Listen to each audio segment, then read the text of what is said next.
Hello to all, please subscribe the channel and press the bell icon for more video updates. Today is 4 July of 2020 and it's a Saturday today. आज क्या कहते हैं analysis चालू करने से पहले हम बता देते हैं, कुछ क्वेश्चन पूछ लेते हैं, आप कमेंट सेक्शन में उनका जवाब जरूर दें। उनका आंसर आपको एनालिसिस में पता चल जाएगा। जैसे 1 नॉटिकल माइल का इक्वल्स टू कितने किलोमीटर होता है। 1.45 ऑप्शन दे देते हैं, 1.45, 1.65, 1.85 या 1.40। ये 4 ऑप्शन है, इनमें से आप बताइए 1 नॉटिकल माइल इक्वल्स टू कितने किलोमीटर होता है। दूसरा क्वेश्चन होता है, क्या कहते हैं कि ये जो दो कोई भी खरीफ क्रॉप्स के बारे में आप बता दीजिए। खरीफ क्रॉप्स का कमेंट सेक्शन में ज़रूर बताएं, कोई भी 2 खरीफ क्रॉप्स उसके बारे में आप कमेंट सेक्शन में ज़रूर बताएं।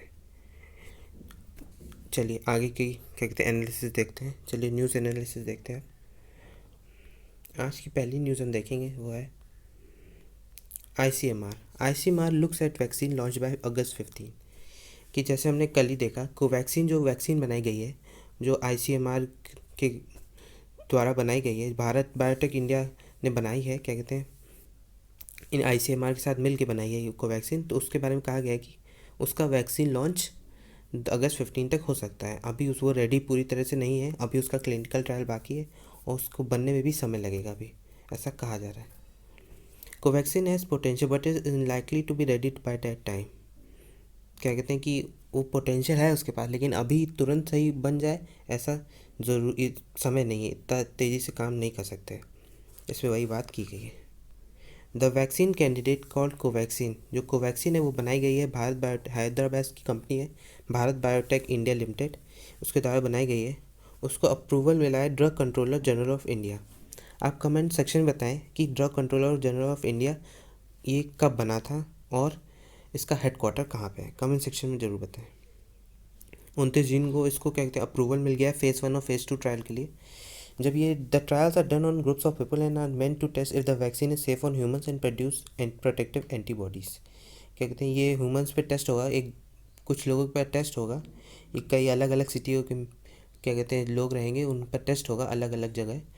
तो क्या कहते हैं जिससे पता चले कि ये फ़ायदेमंद है कि नहीं, इसलिए ये अलग अलग सिटी से भी होगा कि अलग अलग रीजन में होगा, जिससे पता चले हर रीजन के लिए सूटेबल है वैक्सीन की नहीं, इसलिए ऐसा होगा। उसी के बाद ये क्या कहते हैं एंटीबॉडीज़ बनाएगा, प्रोटेक्ट करेगा हमें कोरोना वायरस से, ऐसे इसमें बात की गई है। चलिए देख लेते हैं ICMR के बारे में। आप हमारे टेलीग्राम चैनल को भी सब्सक्राइब कर सकते हैं, क्वेश्चन आर 247, या आप डिस्क्रिप्शन पे दी हुई लिंक से भी सब्सक्राइब कर सकते हैं। ICMR Indian council of medical research एक एपेक्स बॉडी है जो फॉर्मुलेशन, कोऑर्डिनेशन और प्रमोशन ऑफ बायोमेडिकल रिसर्च को देखती है। ये वन ऑफ द ओल्डेस्ट है और क्या कहते हैं बहुत बड़ी मेडिकल रिसर्च बॉडी है पूरी दुनिया में, वन ऑफ द कहते हैं world oldest medical research bodies है। ये कहते हैं इसको फंड मिलता है गवर्नमेंट ऑफ इंडिया द्वारा। ये department of health research, ministry of health and family welfare के अंदर आती है। ICMR के 26 नेशनल इंस्टीट्यूट्स हैं जो क्या कहते हैं जो हेल्थ टॉपिक्स रहते हैं जो मेजरली चल रहे होते हैं उस वक्त, उस पर वो अपना रिसर्च करते हैं। जैसे ट्यूबरक्लोसिस वगैरह, TB ये सब हो गया, और क्या कहते हैं लेप्रोसी, कॉलरा, डायरियल डिसीज़ेज जो होती हैं, वायरल डिसीज़ेज जो होती है, एड्स, मलेरिया, कालाजार, इन सब चीज़ों में ये 26 नेशनल इंस्टीट्यूट्स वर्क करते हैं। इसके 6 रीजनल इंस्टीट्यूट भी होते हैं जो रीजनल हेल्थ प्रॉब्लम पर अपना क्या कहते हैं रिसर्च करते हैं। जैसे क्या कहते हैं जो नहीं अलग अलग एरियाज़, जोग्राफिकल एरियाज़ में अलग अलग डिसीज़ेस हो जाती हैं तो उन पर भी रिसर्च करते हैं regional areas. The council research priority coincide with national health priority such as control and management of communicable diseases. ये जो रिसर्च बॉडी है ये उस पर भी रिसर्च देती है कि जो कम्युनिकेबल डिसीजेज होती हैं, जो क्या कहते हैं फर्टिलिटी कंट्रोल वाली होती है, मैटरनल और चाइल्ड हेल्थ के लिए होती है, उन सब पर भी ये रिसर्च करते हैं और उनके लिए भी क्योर ढूंढते हैं। ICMR की जो नेशनल और रीजनल इंस्टीट्यूट है ये सब इन पर वर्क करते हैं। चलिए आगे की न्यूज़ देखते हैं। In view of the student safety JEE and NEET postpone to September. जो क्या कहते हैं IIT JEE मेंस जो होने वाला था और नीट जो होने वाला था जुलाई के एंड में, वो अब उसे पोस्टपोन कर दिया गया सितंबर के लिए, कि जैसे हम देख ही रहे हैं कि कोरोना वायरस का स्प्रेड बढ़ता ही जा रहा है, इसलिए ऐसा करा गया है। Plasma donation can't be made mandatory, ऐसा हाई कोर्ट ने कहा है। कोर्ट से treatment can not be denied if patient refuses to give undertaking. क्या कहते हैं ये प्लाज्मा डोनेशन के आप क्या कहते हैं कल भी मैंने पूछा था कि प्लाज्मा का कलर कौन सा होता है और कितने % वो कॉन्स्टिट्यूट करता है हमारे टोटल ब्लड को जो ह्यूमन बॉडी में होता है। आप कमेंट सेक्शन में बताएं, क्या कहते हैं, पॉज करके वीडियो आप कमेंट सेक्शन में बताएं कि प्लाज्मा का कलर कौन सा होता है और वो कितना % हमारे टोटल बॉडी जो ब्लड होता है उसमें कॉन्स्टिट्यूट करता है प्लाज्मा। तो कमेंट, और प्लीज़ जरूर कमेंट किया करें, तो हमें भी मोटिवेशन मिलता है और अच्छा लगता है। इसमें कहा गया है इस न्यूज़ में कि जो कोर्ट ने कहा है कि अगर कोई भी पेशेंट रिफ्यूज़ करता है अंडरटेकिंग देने के लिए कि वो सही हो जाने के बाद वो क्या कहते हैं प्लाज्मा देगा, तो ऐसा नहीं किया जा सकता कि उसे इलाज ना दिया जाए, उसे इलाज मिलना ही चाहिए और उसे क्या कहते हैं इलाज मिलना चाहिए। इसी के बारे में से बात की गई कि दिल्ली कोर्ट ने कहा है कि plasma donation can not be made mandatory, कि प्लाज्मा डोनेशन मैंडेटरी नहीं किया जा सकती, हर किसी को देना है। जो देना चाहे अपनी तरफ से वही दे और जो ना देना चाहे वो ना दे, लेकिन उसका क्या कहते हैं मेडिकल ट्रीटमेंट होना चाहिए, जो ना दे उसका भी। And can not be made a precondition for accessing कोविड-19, और एक क्या कहते हैं एक प्री कंडीशन नहीं बना सकते हम प्लाज्मा डोनेशन की अंडरटेकिंग कि प्लाज्मा डोनेशन तुम्हें देना ही पड़ेगा, ऐसे एक प्री कंडीशन नहीं बनाई जा सकती। चलिए प्लाज्मा के बारे में देख लेते हैं। प्लाज्मा एक येलोइश फ्लूइड होता है, येलो कलर का होता है blood plasma. Blood plasma is a yellowish fluid component of blood that hold the blood cells in whole blood in suspension, कि ये पूरे ब्लड सेल्स को क्या कहते हैं होल्ड करता है और ये लगभग 55% of the bodies total blood volume को कॉन्स्टिट्यूट करता है। ये 55% टोटल जो ब्लड का बॉडी वो ब्लड होता है बॉडी का उसको कॉन्स्टिट्यूट करता है। ये it is a liquid part of the blood that carry cells and protein throughout the body. ये लिक्विड पार्ट होता है ब्लड का जो क्या कहते हैं सेल्स और प्रोटीन्स को होल्ड करता है। चलिए आगे की न्यूज़ देखते हैं। DU launches new school under IOE, कि दिल्ली यूनिवर्सिटीज़ ने एक Delhi school of skill enhancement and entrepreneurship development चालू किया है, DSSEED इंस्टीट्यूशन ऑफ एमिनेंस के द्वारा IOE। इसमें क्या कहते हैं साइंस के जैसे biological, chemical, physical, mathematical, science and informatics, humanities के, सोशल साइंस, कॉमर्स, इकोनॉमिक्स और फाइनेंस एंड मैनेजमेंट, इन सब की क्या कहते हैं बारे में क्या कहते हैं ये लॉन्च किया गया स्कूल, जिससे लोगों को दिक्कत ना हो और नए तरह से लोग सीख सकें कि जो फ्यूचर चैलेंजेस आए उनके लिए उस समय भी ये लोग इसको यूज़ किया जा सके, इसका ये एक मोटिव है। चलिए आगे की न्यूज़ देखते हैं। Government launches e portal for school children. Delhi education minister जो मनीष सिसोदिया हैं उन्होंने एक एजुकेशन पोर्टल चालू किया है लीड, जिसका नाम लीड है, learning through E resources made accessible for Delhi. ये कहते हैं दिल्ली गवर्नमेंट द्वारा बनाया गया है, जो 10,000 इंस्ट्रक्शनल मटेरियल और कोर्स हैं, उसमें कोर्स कंटेंट है जो क्लास 1 to 12 के लिए है। ये पोर्टल क्या कहते हैं प्रोवाइड करेगा बच्चों को टेक्स्ट बुक्स देगा, स्टडी मटेरियल, कोर्स कंटेंट देगा जो CBSE और NCERT के हिसाब से और दिल्ली गवर्नमेंट के द्वारा प्रिस्क्राइब किया गया है उसके हिसाब से इसमें मटेरियल रखा गया है। इसमें होगा digital QR code, text books होंगे, एक्सप्लेनेटरी वीडियोज़ होंगे, प्रैक्टिस क्वेश्चंस होंगे और इवेल्युएशन होगा, इसमें ये बताया गया है। इसमें ये भी कहा गया है जो लीड होगा वो क्या कहते हैं अपना मटेरियल दीक्षा के साथ भी क्या कहते हैं शेयर करेगा। आप कमेंट सेक्शन में बताएं दीक्षा का फुल फॉर्म क्या है और दीक्षा कब फॉर्म किया गया था, और आप ये कमेंट सेक्शन में ज़रूर बताएं और प्लीज़ कमेंट जरूर करें।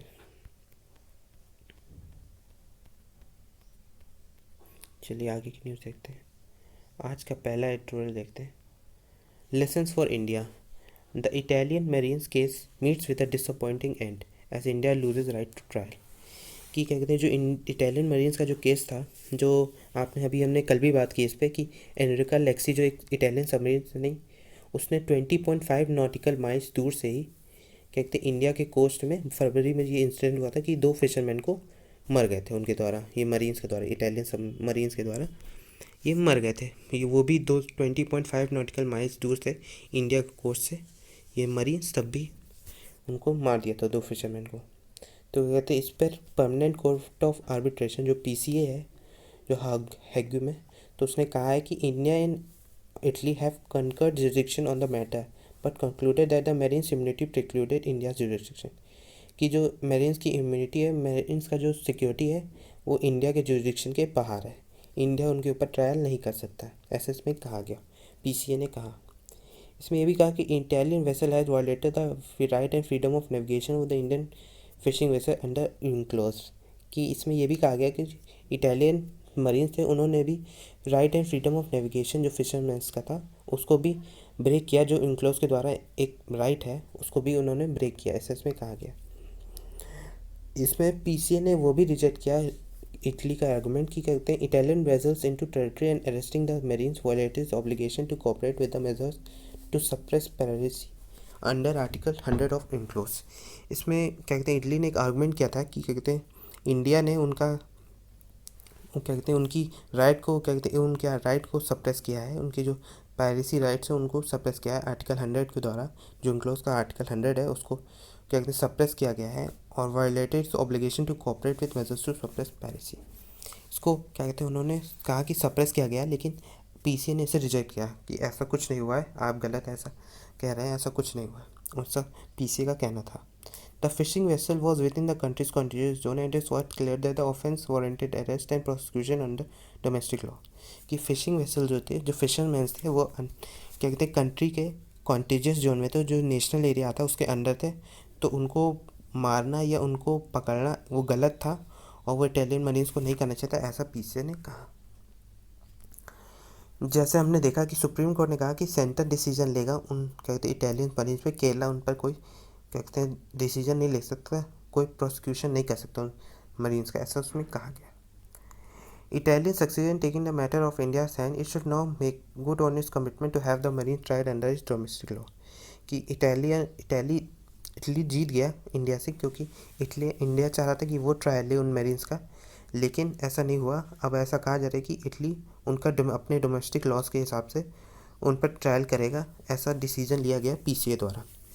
The takeaway for India should be the lessons in the legal and domestic diplomatic domains that can be drawn from the experience। ऐसा कहा गया कि अब इंडिया को लेसन सीखना चाहिए लीगल और डिप्लोमेटिक डोमेन्स में भी, जो इस एक्सपीरियंस से पता चलेगा। चलिए यूनक्लोज को देख लेते हैं और देख लेते हैं कौन सा वाटर क्या होता है। पहले एनआईए को देख लेते हैं। इसमें आया था एनआईए, नेशनल इन्वेस्टिगेशन एजेंसी, जो इन सबको देखती है कि कहाँ पे गलत हो रहा है और क्या। चलिए देख लेते हैं एनआईए, नेशनल इन्वेस्टिगेशन एजेंसी। इसे बनाया गया था नेशनल इन्वेस्टिगेशन एजेंसी एक्ट 2008 के द्वारा। ये एक सेंट्रल एजेंसी है जो इन्वेस्टिगेट करती है और प्रोसिक्यूट ऑफेंसेस, जो ऑफेंसेस होते हैं उनको देखती है और उस पर एक्शन लेती है। ये affecting the sovereignty, security and integrity of India, इन सब पर भी डिसीजन लेती है। ये कहते हैं against atomic and nuclear facilities पे भी डिसीजन लेती है। इन सब कंडीशंस पे ये लेती है, जैसे smuggling high quality counterfeit India currency, अगर स्मगलिंग हो इंडिया करेंसी उसमें भी। इट इम्प्लीमेंट्स इंटरनेशनल ट्रीटीज़, ये कहते हैं इंटरनेशनल ट्रीटीज़ को भी देखती है कि उनमें कोई गड़बड़ी तो नहीं है, अगर कोई गड़बड़ी है तो उसके ऊपर अपना इन्वेस्टिगेट करती है और उस पर एक्शन लेने की बात करती है। इसका ये भी combat terror in India, terror को भी ख़त्म करना है इंडिया में। इसका क्या कहते हैं central counter terrorism law enforcement agency, एक काउंटर टेररिज्म एजेंसी के रूप में भी वर्क करती है। इसका हेडक्वार्टर न्यू दिल्ली में, इसके ब्रांचेस हैदराबाद, गुवाहाटी, कोची, लखनऊ, मुंबई, कोलकाता, रायपुर, जम्मू, यहाँ पे इसके ब्रांचेस हैं।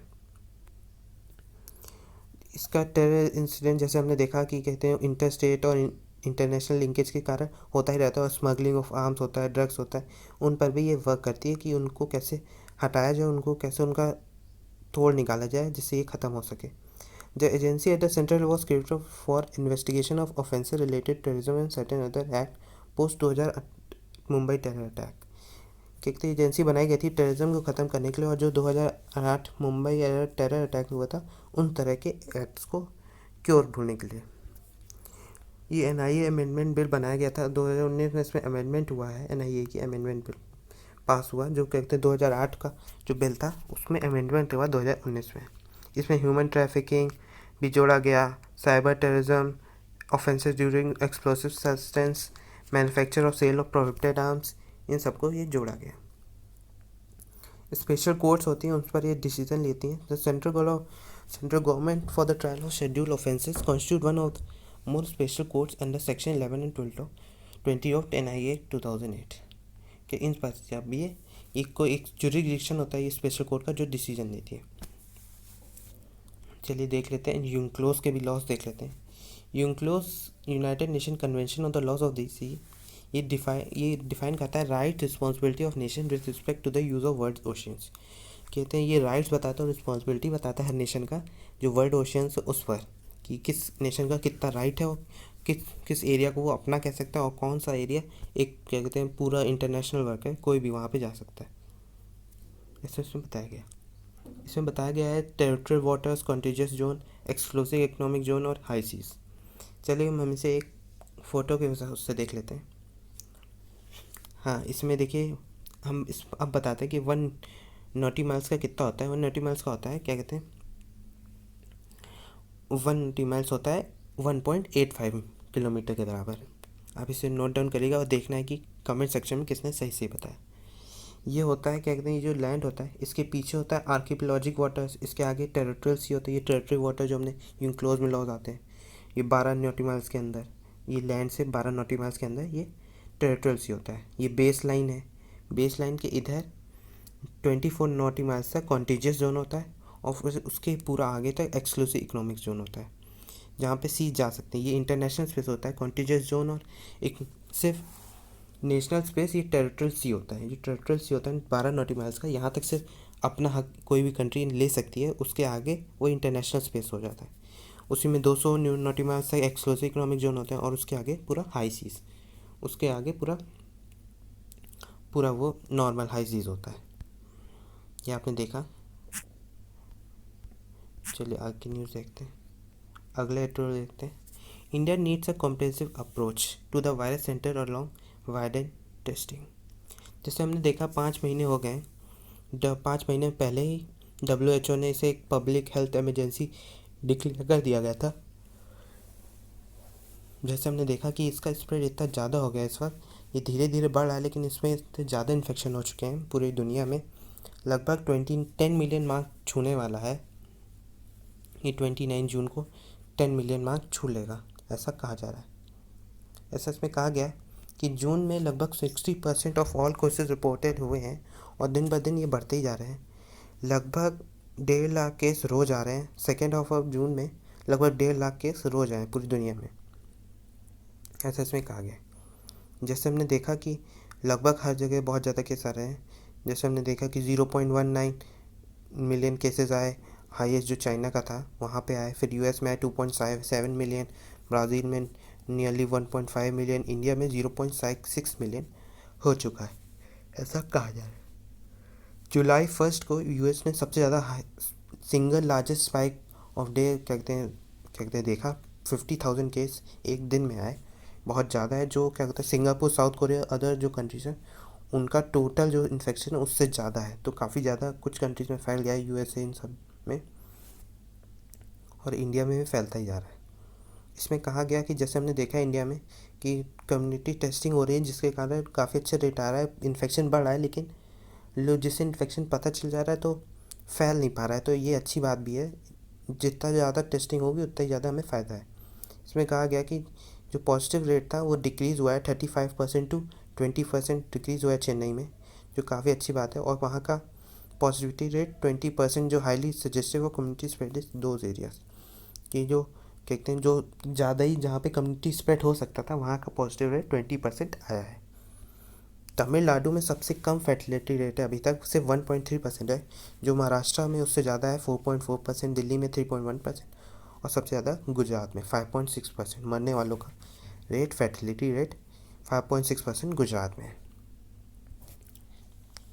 इसमें कहा, ये लास्ट में ये भी कहा गया, कंक्लूड किया गया, after all China, Italy and Spain have demonstrated that it's possible to bend the curve through a comprehensive approach that is centred around testing. क्या कहते हैं इसमें कहा गया है कि जैसे चाइना, इटली, स्पेन में हमने देखा कि उन्होंने अपनी टेस्टिंग से इस अप्रोच को, जो क्या कहते हैं इस अप्रोच से उन्होंने क्या कहते हैं केसेस को कम किया, क्योंकि जितना टेस्टिंग हुई उससे केस तो आए, लेकिन कुछ दिन बाद उनमें डिक्रीमेंट आया। तो ऐसा उसमें कहा गया, कंक्लूड किया गया लास्ट में।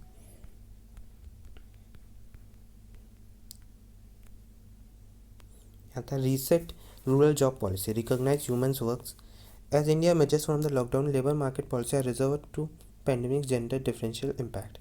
जैसे उन्होंने देखा कि लॉकडाउन के कारण, इस पूरे एडिटोरियल में बताया गया वुमेन के ऊपर सेंटर्ड है पूरा एडिटोरियल, कि वो लॉकडाउन के कारण, इस पेंडेमिक के कारण वुमेन को काफ़ी ज़्यादा सफ़र करना पड़ा, क्योंकि उनके ऊपर कोई ज़्यादा अटेंशन नहीं दिया गया कि उनको कितना इफेक्ट हुआ इस पेंडेमिक के कारण। उनकी जॉब चली गई, जो वो जॉब वर्किंग वाली थी, जो लेबर वर्क पे थे, वो उन लोगों की जॉब चली गई, तो ऐसा इसमें बात की गई है।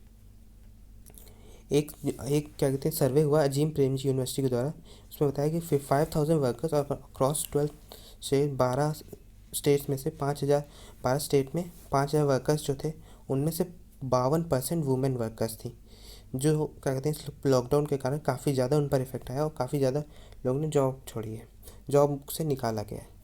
इसमें एक वो भी बताया गया 70% of women lost their job of the lockdown, कि 71% वुमेन्स का जॉब छूट गई क्या कहते हैं लॉकडाउन के बाद।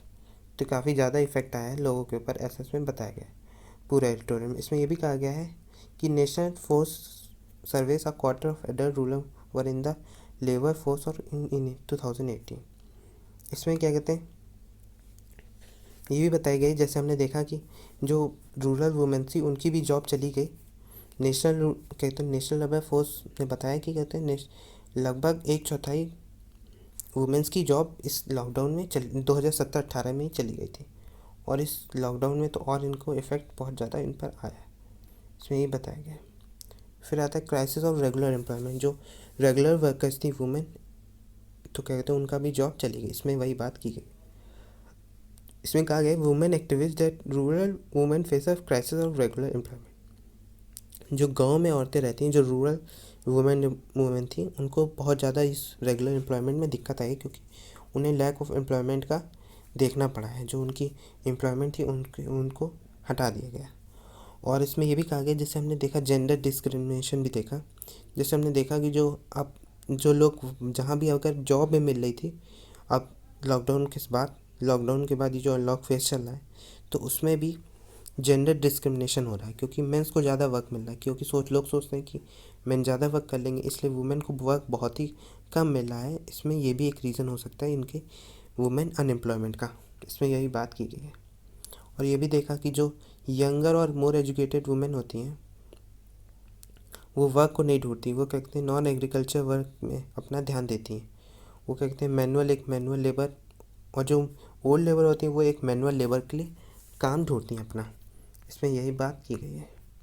इसमें यह भी कहा गया है कि जैसे हमने देखा कि कुछ औरतें क्या कहते हैं सिर्फ उन सब वर्क में बिजी रहती, जिनका वर्क होता है वो कुकिंग, क्लीनिंग, चाइल्ड केयर, उनमें भी उनको दिक्कतें आएंगी, ऐसा इसमें बात की गई है। और ये भी देखा कि क्या कहते हैं जो नॉन एग्रीकल्चर टास्क थे उनमें भी उनको जो क्या कहते हैं हेल्प मिलती थी, उन्हें एम्प्लॉयमेंट मिलता था, उसमें भी उनको अब कमी आई है, इसमें यह भी बात की गई है। जैसे हमने देखा कि पूरी इंडिया में ही एग्रीकल्चर एक्टिविटी बहुत ज़्यादा होती हैं, लेकिन इस बार एग्रीकल्चर एक्टिविटीज़ में भी जो सीजनल लेबर होते थे उसमें वुमेन बहुत ज़्यादा होती थी, लेकिन इस बार उन्हें भी जॉब नहीं मिल पाया। जो सीजनल लेबर जो वुमेन्स थी उनको भी जॉब नहीं मिल पाई, क्योंकि जैसे हमने देखा लॉकडाउन ये पेंडेमिक के कारण जहाँ जहाँ जॉब भी थी तो वहाँ भी फैमिली लेबर को ज़्यादा कहते हैं वो दिया गया, और क्या कहते हैं जो बाहर के लेबरों को इसलिए नहीं दिया कि सोचा गया कि इन्फेक्शन फैल सकता है, उनको इन्फेक्शन हो तो हमें हो सकता है, इसलिए फैमिली लेबर थे उनको ज़्यादा एडवांटेज दिया गया और उन्हीं को जॉब दी गई, इसमें वही बात की गई। और ये हमने वो भी देखा कि जो वुमेन जो जैसे हमने देखा कि गांव में क्या कहते हैं सबके पास गाय भैंस होती है, वो लोग दूध क्या कहते हैं डेयरी वेरी में देते हैं, तो इस लॉकडाउन के समय दूध का रेट बहुत ज़्यादा डाउन हो गया था। गांव में उन डेयरी वाले दूध ले ही नहीं रहे थे, क्योंकि मार्केट में कोई दूध ज़्यादा ले ही नहीं रहा था, जिसके कारण इनका रेट बहुत ज़्यादा डाउन हो गया। और उसमें भी जो औरतें ही वर्क करती थी पूरा डेयरी वर्क में, क्योंकि दूध निकालना गाय भैंस से औरतें ही वर्क करती हैं मैक्सिमम, तो क्या कहते हैं इसलिए उसमें भी उनका क्या कहते हैं अनएम्प्लॉयमेंट हुआ। और हमने फिशरमैन में भी देखा कि जो लोग क्या कहते हैं लाते थे मछली अच्छी पकड़ के, तो क्या कहते हैं जो औरतें ही हो बेचती थी और उनके फ्रेश प्रोडक्ट्स को बेचती थी, तो वो क्या कहते हैं उसमें भी उनको घाटा हुआ, उसमें भी क्या कहते हैं उनका अनएम्प्लॉयमेंट हो गया, उनको जॉब से हट गए, क्योंकि इस लॉकडाउन में कोई क्या कहते हैं बाहर जा ही नहीं रहा, तो कौन मछली खरीदेगा, कौन क्या करेगा, तो उसमें भी उन्हें घाटा हुआ। इसमें भी कहा गया जैसे हमने देखा कि आंगनबाड़ी वर्कर्स जो होती थी वो मैक्सिमम, और मिड डे मील कुक जो होती थी मैक्सिमम वुमेन्स होती थी, तो क्या जैसे हमने देखा कि आंगनबाड़ी वर्कर्स को तो रोक दिया गया था, उनको हेल्थ सेक्टर में जोड़ दिया गया था, लेकिन mid day meal work cooks को तो स्कूल ही बंद हो गए सरकारी स्कूल, तो उन्हें जॉब कहाँ पे, उनको खाना फिर किस बात का बनाना, तो इसमें बात यही कही गई है। लास्ट में ये कहा गया है कि अब वुमेन्स को भी एक इक्वल पार्टनर की तरह देखना चाहिए। इस इकनॉमी जैसे इकनॉमी डिस्ट्रक्टिव इकनॉमी जो आई है, जो इतना ज़्यादा हमें घाटा हो रहा है, इकनॉमी इतनी जो डिक्लाइन की है, उसको बढ़ाने के लिए हमें वुमेन्स को भी एक इक्वल पार्टनर की तरह देखना चाहिए, तभी हम इस इकनॉमी को बढ़ा सकेंगे। ऐसा इसमें बात की गई है। सेकेंड एडिटोरियल आता है, police violence and how some lives do not matter. As a country India seek accountability selectively because they committed to the rule of law is not principle. इस पूरे एडिटोरियल में वही जो 2 लोग तमिलनाडु में मरे हैं पुलिस कस्टडी में, क्या कहते हैं, जयराज और बेनिक्स, उनके बारे में पूरा एडिटोरियल है। कल भी हमने इस पर बात की थी, आज हम इस एडिटोरियल को नहीं करेंगे। कल हमने पूरे लॉज देखे हैं, आज हम इस एडिटोरियल को नहीं करते हैं। तो आज के लिए इतना ही। Thank you very much, thank you. और प्लीज़ कमेंट ज़रूर करें और एक लाइक बटन दबा के हमें मोटिवेट करें। तो थैंक यू वेरी मच।